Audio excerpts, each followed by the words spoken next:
Saudi oil production. Over the summer, did the U.S. strike a deal with Saudi Arabia to boost oil production? Look, there was, we talked about it before the trip, that energy security was going to be something the president talked about when we went, that we were having conversations with Saudi Arabia before the trip about better balancing supply and demand. What I would tell you is, and I've seen the press reporting on this, there were discussions before the trip, obviously, about a better balance of supply and demand to stabilize the energy market. Of course there was, and we talked about that openly.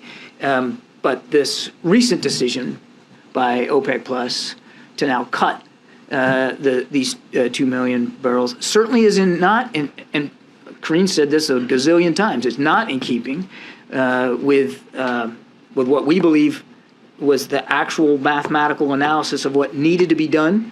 But did those conversations ever culminate in a concrete deal with Saudi Arabia? Did Saudi Arabia ever agree that they would boost oil production? Again, I'm going to go back to what I said before. There were conversations before the trip, as you might imagine there would be, about an architecture that could better balance supply and demand to include what ended up as an increase in production at the end of the trip. I think I'm just going to leave it there.